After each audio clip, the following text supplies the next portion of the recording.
මම ගොඩක් වෙලාවට පාවිච්චි කරන්නේ ගෙදර කොටාගත්තේ මිරිස් 3-5. හැබැයි මේ දවස්වල වැස්ස හින්දා මට මිරිස් ටික කොටා ගන්න වේල ගන්න බැරි වුණා. ඒ නිසා කඩෙන් මිරිස් පැකට් ටිකක් ගෙනාවා. හැබැයි ඉතින් මේ කඩේ මිරිස් සුවඳත් නෑ, පාටත් නෑ, රසත් නෑ.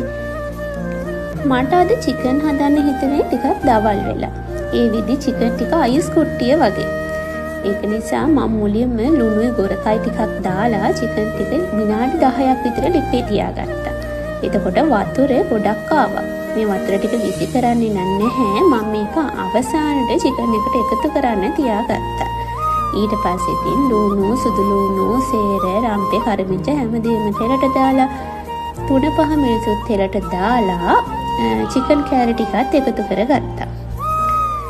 මේ ටික අඩු ගින්දරේ පැය භාගයක් විතර ඉඳන් තියලා අවසානට අර උණපු වතුර ටිකත් එකතු කරලා තව විනාඩි 10ක් විතර ඉඳන් තිබ්බා. මේ චිකන් කරිලා හරිම රසයි. මට හොදි ගතිය ගොඩක් ඕනුණා. මොකද මම අද රැයට විශේෂ කෑමක් හදන්න ඉන්නවා. ඒකට ටිකක් වැඩිපුර හොදි ඕන.